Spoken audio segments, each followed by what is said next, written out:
Like at least with Nadia, there's like some semblance of intelligence about AI. Nothing in the world of Deviant as far as intelligence when it comes to AI. I'm like, this is how it works. It's just a person that's also a robot. I do love that none of us who are writing science fiction, adventure fiction, we cannot resist having AI characters. I don't know of anybody who, the Ninth World Journal doesn't.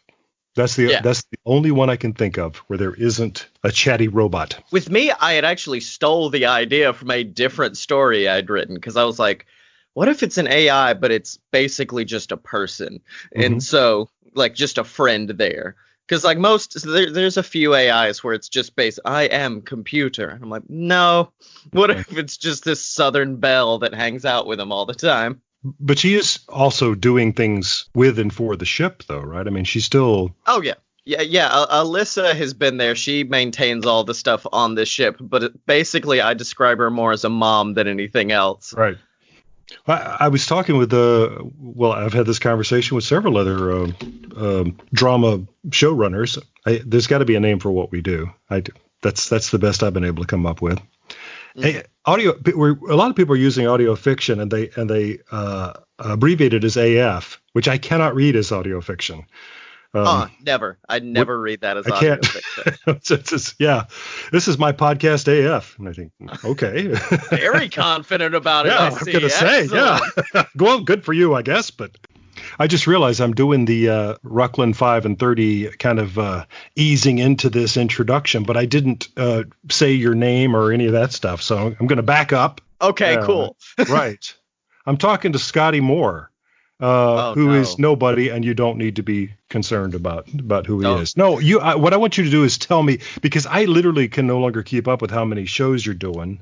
Relativity fans know him as Prithvi Amin, and if you saw Scottye, you would say, "Hey, you got a white guy playing that guy." I'm not gonna lie, I was a bit nervous when you first chose me for this role. I was like, he knows I'm white, right? Right. He knows that that's not my whole gig. Right. That was a lot of work on my part of trying not to go, because like when you gave me the role, I was like, I don't want to just use my natural accent, because people will be able to be like, that's a white guy. Yeah. That just has a. So I was trying to. Kind of cool. He has that name, but right. But you don't want to sound like Apu either. Yeah, that's what I was about to say. I didn't want to come on and talk like this, my friend. I'm like, because that's not gonna work.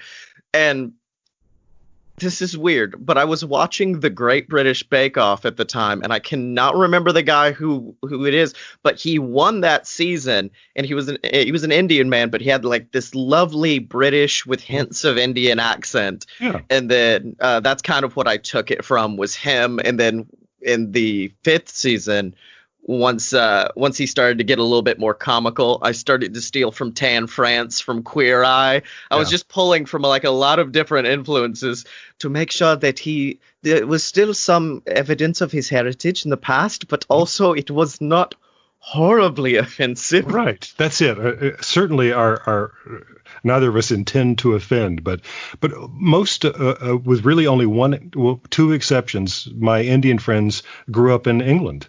And so, you sent me a test, you remember you sent me a sample, and I said, no, that's it. These are the voices that I know. None of them are voice actors, or of course I would have asked them, but your facility with voices and dialects is something that I really admire and enjoy making use of. So, so getting back to the question, you're doing a lot of shows, including one in which you play a lot of characters. Yes, I 2 of them, which we were talking about before we started the actual recording. Right. But I do currently I do 7. I have 8 under my belt. One's on hiatus and might just be dead in the water. I don't know if I'm gonna bring it back or not. But I guess since this is a show for audio fiction, I do the show Deviant. It is a space pirate story. It's basic. Well, I described it to one of my friends, and he goes, you've written Guardians of the Galaxy again, right? And I went, yeah, basically, oopsie poopsies. It's okay. I made it my own, I guess. I don't know. It's also got a healthy dose of Futurama in it, and a lot of earlier sources too. It's your own thing. It's your own thing. With me, the thing I always come back to is a lot of my plots are simplistic, and I can get away with that because I try to make very complex characters. Mm-hmm. So that way, the audience doesn't have to understand a complex plot and a complex character. All you gotta do is understand the characters, and once it follows the exact plot of Star Wars, you're like, yeah, but it's different people now, so it's fine. But I do that show, and then I also do JWF Monday Night Ignition, which is a professional wrestling audio drama, which is words that have never been spoken before. I don't think so. It's rare in the podcasting field to be a first, and I think I might be the first of that. You have broken new ground there. Mm-hmm. Well, as a fan of the golden age radio shows, I always like to say that there was a time when America's favorite radio drama was The Shadow. And, his shtick, his superpower is that he can become invisible. Well, it's a radio show, Yeah. But in the storytelling, it still becomes exciting and dramatic when the other people can't see him. It still works. And then one of the most popular comedy shows for years and years was Edgar Bergen's show with Charlie McCarthy and his whole cast of characters. And he's playing those characters. He's a ventriloquist. And even at the time, people were saying, well, that's stupid, a ventriloquist on the radio. Yeah, But it worked. But it was just him playing four characters is what that comes down to. So what? So a live wrestling show on radio. Why not? Yeah, where only me and known associate Blake Tanner play everybody. There's only one voice done by somebody else and same thing for Deviant. Every episode is just me, Blake, and then I found this amazing voice actress named Stephanie Cragnola to come in and voice Cassidy because I was like, we can do everything, but we can't do a girl's voice. So let's throw her in. The first time I heard Cassidy, I honestly said, is that Scotty? I've discovered I had respect for his range before, but anyway. Oh, I just said I can't voice girls until I realized, oh, wait a minute, my favorite character to voice is Alyssa, the AI, who is essentially my mom as a robot, which I'm cool with. Yeah. But yeah, the majority of all the shows, it is just me or Blake doing a variation on some silly voice we like to do. And for the most part, it really works. The book says that you should be that should just be confusing and we'll not be able to tell who's who. But you do manage to find ways to keep those characters distinct. And when you're having a conversation that is essentially with yourself and you're putting it together in the editing suite. The only ones that are a little too close for comfort for me is the main character, Dane, which is my voice, and then the villain, who is Asmodeus, which I was originally going to cast you for. I'm not going to call you out here. Yeah. But I listened to it and say, damn it, why didn't he call me for that? Yeah, but I was going to, and so once I realized, oh no, I've got to do that voice, I had to come up with something on the fly, and I think I had just watched Thor Ragnarok, and I fell in love with Jeff Goldblum as the Grand Master, and so I just kind of wanted to do something a little Goldblum-esque for him, and then it just slowly went back to my voice, just with like a little bit more nasalness. So the last episode of the season, there's a scene with just those two talking, and I went, uh-oh. Yeah. Ooh, messed up on this one. Yeah, that's a challenge. Yeah. Mm-hmm. No, I've done that with other actors. Had them in the studio and just looking at them, not realizing how much alike they sound. And then when you sit down to do post on it, you realize this is a mess. I can't tell which of these characters is which, and it's too late to do anything about it then. Well. Well. With me, what I did was I just started getting into that old pitch shifter and making like there are episodes where Asmodeus's voice is like 2 times higher than normal, and I'm like, I just had to do something to separate them apart. Yeah, as soon as I said there's nothing you can do, I thought, well, that's not true. Yeah, because I've certainly done that too. I said, oh, these people sound alike. I'm gonna have to pitch somebody down a little better. Yeah. Something. Well, so talk about your nonfiction shows, your NF shows. You do a lot of live stuff, and you've got a baby that somebody's taking care of. I don't know. We do Fight Boys, which is a wrestling podcast. We do Opposite Attractions, which is a podcast about building our own theme park. So we talk about Disney and stuff like that, but then we focus down and say, I want to build a theme park that's based off of sitcoms or based off of like a D&D adventure and stuff like that. So that's Opposite Attractions. There's Me Again, which is a self-help podcast about helping myself. And that's mostly a daily diary where each day at the end of the day, I will review the day and basically say, hey, here's where I messed up. Here's what I should have done. Take this information so you don't make this mistake in your life. And so it kind of helps people because they can hear about it and say, oh, that's a mistake. I won't do that. And then it also helps them because like everyone slips up and doesn't follow their own advice. So they get to watch that adventure as I'm like, I didn't follow my advice again. So we're going to learn together on this adventure. Oh. You know, I'd heard the pitch for that before and said, I need to subscribe to that. And then I've let it get away from me. And now I'm remembering again, I need to be listening to that because I admire the generosity of that. That just seems like a great. Oh, yeah. I don't know. My temptation, if I were doing that, would be to deliberately screw things up so that I'd have something to talk about on the show. I've had days like that where I'm like, oh, no, I don't, because I'll do 4 things, which is what I'm grateful for, which is just like a good daily exercise of gratitude. What I did that was awesome, what I did that was not awesome, and how I helped myself. And there have been days where I've had nothing to say for what I did that was not awesome. And I just had to like dig deep and be like, I don't know, I had a pizza, I guess, and I shouldn't have done that. Oopsies. But never a day that you don't have gratitude. Yeah, exactly. Gratitude every single day. And then we also do the BS Book Club that just released.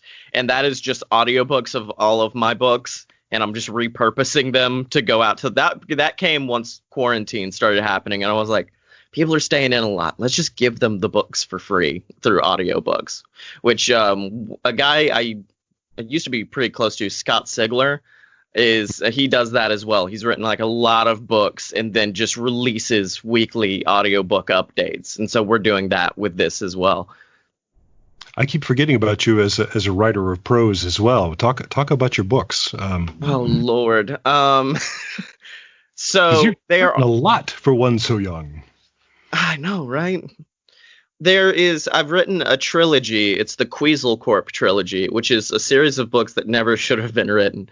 But actually, hold on. The first book should have never been written. The other 2 are great. But it's literally a D&D campaign me and my friends did before I knew how to play Dungeons and Dragons. I pulled out, they were playing Yu-Gi-Oh! Because if you couldn't tell, I'm a nerd. And I was sitting there and I didn't play at the time. I dabbled and I pulled out a piece of paper and started making character sheets for all of my friends, not knowing how to make a character sheet. I think I stole it from Fallout, the video game. I was like, these are your stats. Here's this, and passed them out and just said, we're going to go on an adventure. Okay, what's going to happen? No idea. And so it is literally an improvised D&D game where I made everything up off the spot, and then they kind of added in character details and stuff like that. And so then I turned that into the first book, and for Christmas gave it to them as a gift. And they said, this is great. And then I was an idiot and added a cliffhanger, which meant I had to write a second one. And so then the second one came out, and then the third one. So that's what Queasel Corp is. It's like if a fantasy book was written by an absolute idiot, is the way I describe it. And what a ringing endorsement that is. Because like all of the tropes are not right. Nickelback is in it for some reason. The band, that's one that I'm like sure I'm going to get in trouble for. I'm going to get sued by Nickelback one of these days for that. They're in it, and it's just this weird meshing of a bunch of different styles together to form a good narrative with weird stuff happening on the outskirts that I would go back and change. But that's one. The other is a spinoff of basically our main show, which is A Load of BS, which is where me and Blake Tanner basically come up with movie ideas. We recently have started like doing long form improv for it as well. But yeah, it's just me and him, and he'll be like, what if we make an idea? It's Game of Thrones, but all the houses are fast food chains. Okay, let's see what we could do with that. And then for the next 30 minutes, flesh that out. So that's that show.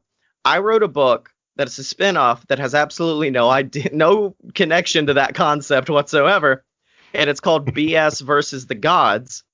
And this is a spoiler alert, but I don't care. This is Oh yeah, well this is the story. This is where it came from. I was sitting down one day and I was like, I want to write another book, but not in the Queasel Corp trilogy. I want to do something different. I said, I want to write a book where at the end, Blake and I are riding atop a dragon and a unicorn. I've got a flaming sword. He's got a machine gun. Mm-hmm. I got to figure out how to make that happen and not make it seem totally out of nowhere. And I think I did a pretty good job with it. But the plot of the book essentially is we discover that like Grecian gods have escaped and started to run amok on our world. And it's our jobs to kind of put them back and fix them. So it's all based around the main god we fight in it is Eris. So the god of discord. So we have to fight her. Before she can send more group text to her friends. Haha, Discord. Discord. I get it. Yeah, that's all the books. And then I think that's all the podcasts. At this point, when I go to like podcast conventions and they ask me, hey, what show do you do? I say, choose your own adventure. I'm just going to list a few things and you just tell me what you're interested in. Yeah. You just need a fistful of business cards and say, and if you don't like that one, you can try this one. And here's this one. Here's this one. Yeah. That one. What kind do you like? So no, and you do live events as well. I've seen not before an audience, but Facebook and Is that right? YouTube. We'll go live on YouTube, Twitch, and Facebook, and then Twitter as well with Opposite Attractions, BS, and Fight Boys, because I think those really behoove having someone join you. Can't really go live with me again and just have people like, oh, cool, he ate another pizza today. Okay, look at that. No, you don't want a Twitch stream. It's just full of people saying, dude, what is your problem? Dude, are you all right? Are you kidding? Yeah, right. Yeah. I don't know. That actually... I don't know. It may be worth a try, but the BS I have always assumed is Blake and Scottye. Oh yeah, Blake and Scottye. That's actually all the way back from college. That is back from college days. Way back then. Well, this is the bizarre thing: is the fact that you were kind of a part of the reason JWF started as a thing, as far as JWF wrestling, because back in college, me and Blake would play WWE 2K14 and just mess around and make people.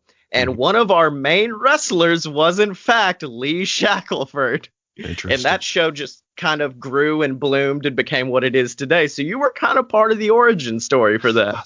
I had no idea. Mm-hmm. And I'm such a killer, so that all makes sense. Oh, yeah. Yeah. Because people know me as a dangerously violent person. So vicious. Yeah. Your glasses never came off in one bit of that of those matches. Exactly. That's right. So, and you have a very distinctive logo that I think says BS, but as a history buff, I'm afraid that I also see the SS as lightning bolts, and there is an SS logo and our logo on accident. I didn't mean for this to happen. Just wanted you to tell me that that's an accident, because I've got some bad news for you, Lee. Right. Just want you and Blake are finally going to come out as total Nazi sympathizers, and that logo, man, it's went through so many different iterations that now I'm like, I'm just gonna settle with this one and not change it anymore, because I've changed it way too many times at this point. Yeah, no, that's the problem with a brand. You gotta. Yeah. Once you put a Nazi logo in there, you're kind of stuck for life, man. Stuck. Hey, the Jefferson County Courthouse has got that symbol on it, so. Oh yeah. Yeah, but that's from its Native American roots, not because Birmingham is full of Nazi sympathizers. Although. Although. Yeah. Depending on what part you go sometimes to. It's hard to tell.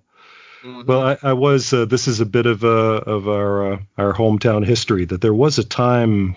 This would have to have been 20 years ago, where the Klan decided that they would hold a rally on the steps of the Jefferson County Courthouse, celebrating the fact that we've got a swastika, what looks to them like a swastika, in stone on our building. The city dealt with this by closing off streets and putting fences up everywhere, and they were trying to contain what they thought was going to be the disaster of the fighting that might break out. Well, it turned out that nobody came to support the Nazis, and because they closed off all the streets, everybody with a skateboard in town came. So what the Illinois Nazis were met with was a skateboard rally. This sounds amazing. Tony Hawk's Underground Pro, yeah. Exactly. It was actually hilarious. I mean, because the guys were up there shouting and they had megaphones and nobody's listening to them. They were skateboarding. And I like to say that's the real Birmingham people, what you're seeing here. Skateboarders fighting Nazis. Exactly. And the skateboarders won. So what's your long range? Do you have a long range plan for Deviant? You might find this familiar. I'm trying to go to about 5 seasons with it. Yeah. We are teasing I don't know if he's secondary or going to be the big bad of the whole series yet. I'm still trying to determine where I want to place him in the hierarchy. But we did tease another villain coming in at the end of the final episode. I did do like the nerdiest tease I've ever done in my entire life, which is that's saying something. Spoiler alert. At the end of it, Alyssa glitches and messes up. And it's like the last thing that happens. And her voice kind of starts skipping, but only starts skipping between these 2 phrases. And I don't know if I should reveal this, but those 2 phrases are binary. So one is a 1, one is a 0. And if you go through and painstakingly calculate each 1 and 0, it will reveal the name of the new big bad. Easter egg. Oh, yeah. It was one of those things that I was like, I'm just going to leave it in and never tell anybody. I'm going to keep this a real big secret. No, I can't. I worked too hard on that. I worked too hard on it. Oh, man. Yeah, no, I'm the same way. This is no fun if nobody ever knows. Uh-huh. Well, part of me does like that kind of like old school mystery feel of it's been 60 years and no one's found this hidden Easter egg. But there's another part of me that's like, you do it. Go find it. Go. In a Relativity not too long ago, I had the opportunity to use the Wilhelm scream, and I decided against it just because it's too recognizable and has become sort of a joke. I shot it so quick. I shot that cannon so quickly to throw that in there. I just punched the air and I said, thank God Scotty can do it on his show because... Well, that was kind of the origins of Deviant as a concept, was realizing like, oh no, Relativity is going to come to an end. What's going to happen on that feed after that? And so that's when I was like, well, what if I did like a sci-fi type thing and started brainstorming ideas? And that's where Deviant came from. And then me and you had a lovely lunch. I gave you the idea for it and you're like, yeah, do it. And the microphone I'm using now, I may say. Oh yeah, forget about that. This beautiful Audio Technica. And you've recorded all of Prithvi's lines, which have some surprises for people that I won't say anything about. All of that is in the can up to the very living end. And I keep hoping we can get back into production because I got a lot of people's dialogue in the can. I just can't cut it all together yet. So this pandemic thing. Oh yeah. Well, no, you've got me here. Just like call me in. I was going to say, do it. Somebody else, yeah, just come do it. Put me in, coach. But somebody has to write all this stuff.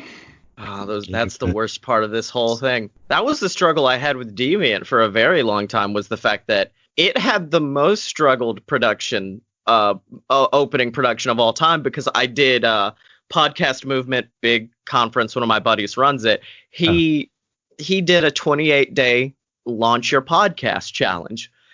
That's for normal people who are like, I want to do a podcast about drinking with my buddies. That's easy to launch in 28 days. Not easy to launch an audio drama in 28 days. you can't do that. But I tried, and that first episode came out after just 28 days of production. So it was a very panicked, rushed release for me. That's fantastic. I didn't know that. Because I was just going to ask many of us who do this find that we break into two groups. There are planners and pantsers, meaning people who fly by the seat of their pants. And as you know, as a cast member, I've got Relativity written out 10, sometimes 20 episodes in advance. Oh, yeah. And then there are other people who write on Thursday and record on Friday. And that's me on action. For season 2, I am going to try to at least like get 5 episodes written in the can, so that way I won't be panicking every week to get everything released. But there have been some instances, might have been episode 9 or something like that, one of them where it was literally write it on Thursday, record on Friday, edit it Saturday, release on Sunday. Like it was a very quick turnaround. All right. I'm too old for this kind of thing. I can't do that. With me, it's almost it's kind of the way I do things has been unfortunately inspired by South Park, because South Park. It's a show. People have their opinions, but there's an amazing documentary on the creators of South Park called like 7 Days to Tape or something like that. Yeah. And it's about how South Park is always kind of up on the news. And that's because they get in on Tuesday, finalize Wednesday, end production, and the show is out by next Tuesday. They've got 7 days to do everything. Yeah. And that's how I do the majority of what I release, is try my best to get it as update as possible. Because if like on a wrestling show, we make a reference to a guy who's like been kicked out of the company at this point, we don't want to be releasing that. Like, I also do like a full wrestling YouTube channel with video game playthroughs and stuff like that. I like wrestling, if you couldn't tell. And one of the videos I taped months back involved me like in a storyline with a wrestler who just had some very heavy accusations levied against him. Well, and I just had to be like, I recorded this in the past. I do not own anything I said here. Right. So yeah, I really do like that South Park quick turnaround. That way nothing seems like out of place or distasteful. Yeah. And it's how Saturday Night Live has worked always too. It's you know, if you're doing it that week, then you can always stay ahead of major events like that. That's a better example than South Park. So thank you for that. I'm going to steal that for the future. Yeah. Well, I mean, they've just been doing it longer, but that was part of the covenant with the South Park from the beginning, was that they were going to be, they were always going to be topical. They're going to be talking about things that happen in the news, and how they found time to write Book of Mormon in the midst of doing that. That's right. I don't know. Gee whiz. It had to have been during a season break or something, but even then, that's like, so much. I'm sure there's a documentary about that process too. We got to find out, but anyway.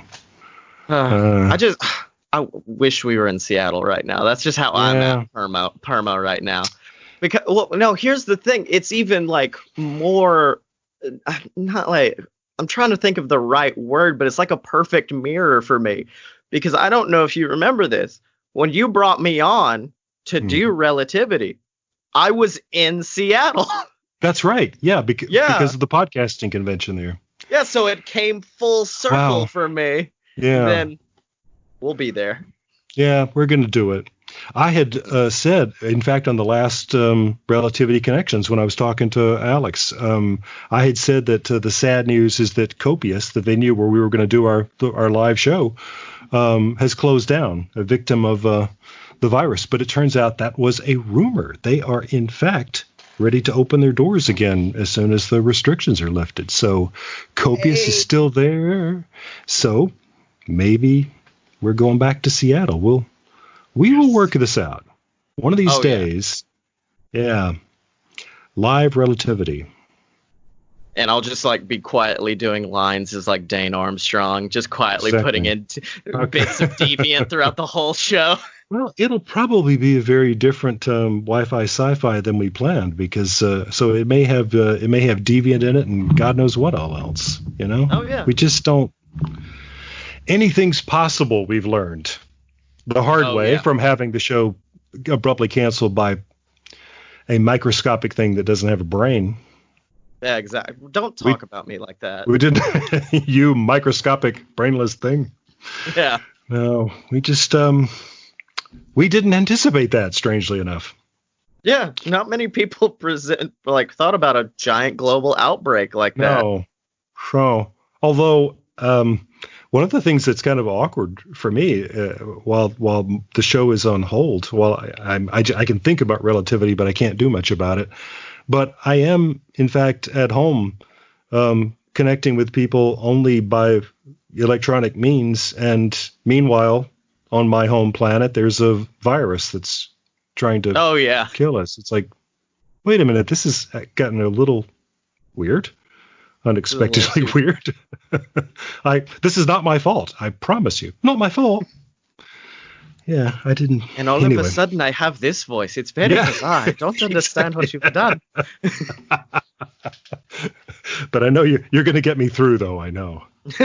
So you've got the ideas. So, I keep meaning to ask you this, and so the image just flashed in my mind. Did you've seen Alex's drawing of Prithvi? Oh yeah. Yeah, I've got that on the website. That don't look like me, but I guess that's the right thing. Right, it should look like you, but I just, everybody's got a different mental image of characters on an audio drama, of course. But I mean, she shared that, and I said, "Bam! That is my mental picture of Prithvi exactly." We have the same. That is so cool. With me, I with most of mine, I try to stray away from any concrete in my head just to see what like fan artists come out with.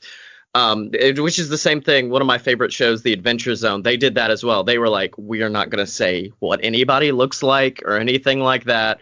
That way fan artists can do what they want with it. Like certain things are givens, like a dwarf is going to be tiny no matter what. But in my show, I think the only concrete thing we've given is Frank is short and Valcor is purple. That's it. Other than that, fan artists can have a field day with it. Exactly. Yeah, no, I love the blank slate, and and people have drawn all kinds of Chris's and Sophia's for me, and none of them look the same, and they, it's very interesting. So this is we're AF is what we're doing here.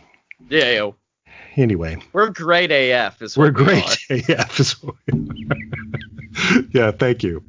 I need some people who are like big audio fiction fans to make a podcast called #GreatAF, and it's just them reviewing audio fiction. That's right. Well, I think you've made a mission for yourself now. You gotta. No, don't put that on me. I'm giving that gift to the audience. Okay, all right. Yeah, that's right. That's just another thing for you to do. Yeah. Keep creating, keep getting the word out there, and when I get off the line here, I'm going to go subscribe to your daily diary of self-improvement, the name of which I've already forgotten.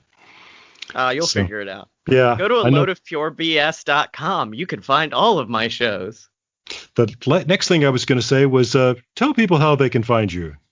And that's it. You can find me on Twitter at ScottieMo, SCOTTYEMO. Find all the shows at loadofpurebs.com. And that's it, I think. Yeah, I've gotten shilling down to an art, almost masterful. Like is how well I could shill. Yeah. I have time for one last story, and it's my favorite This is my favorite shilling story of all time because I didn't know it was happening because it was at Dragon Con, and I don't know if you know of Dragon Con, but it is a lot of nerds and a lot of alcohol. Oh, and that part I never encountered. So.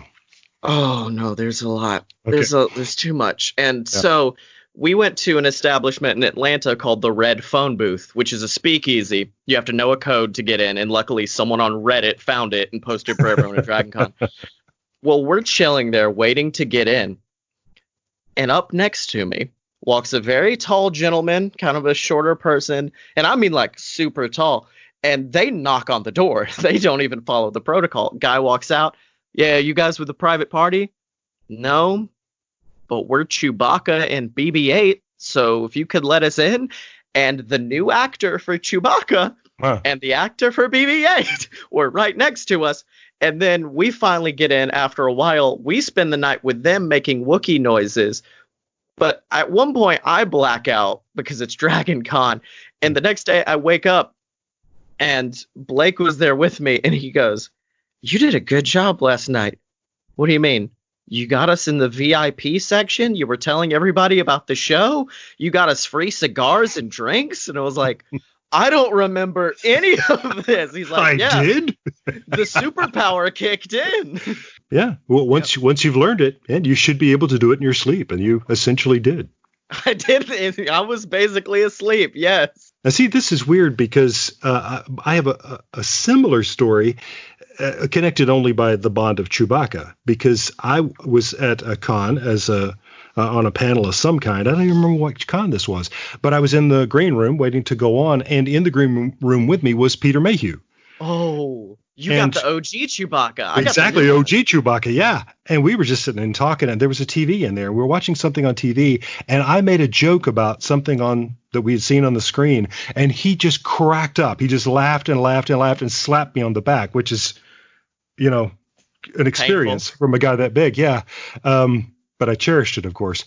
But I cannot remember for the life of me what it was I said. That was so funny. But anyway, I gave Peter Mayhew a moment of joy, which I feel like, for all the pleasure he's given me over the years, it just. And I bought Junus, which is the new one's name. I bought him a whiskey sour, which is like liquid joy. So. Exactly. Yeah.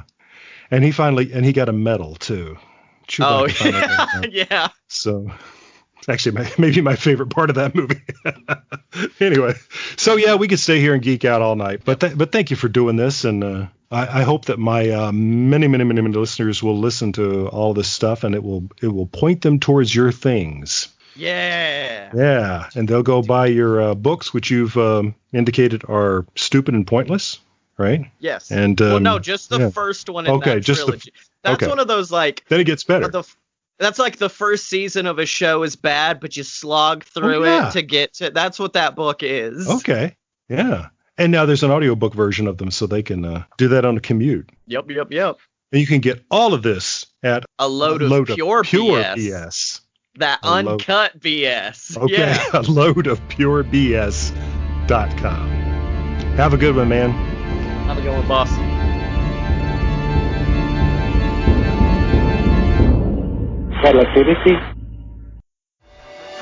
This is a Ninth World Journal. A careless experiment with a teleportation device has left me stranded in random places throughout the Ninth World.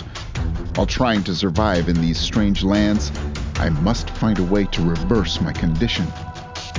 A Ninth World Journal is a science fantasy audio drama podcast. Subscribe to listen or visit ninthworldjournal.com.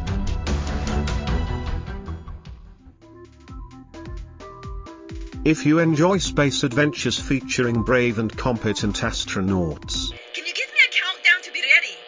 3, 2, 1. If you enjoy podcasts that are culturally sensitive. I've been labeling stuff aboard the ship with Post-its, so she can learn our language. I speak English, you bloody. If you enjoy shows with sophisticated humor. Well, that's just rude. It's her spacesuit. Then you may not want to listen to Oz 9. But if you simply enjoy giggling. Oh, you Anglais, so snooty about all the everythings. Oz 9 may be the show for you. Get it wherever you find the other shows you like to put in your ears. That title is spelled OZ-numeral 9. You could certainly do worse.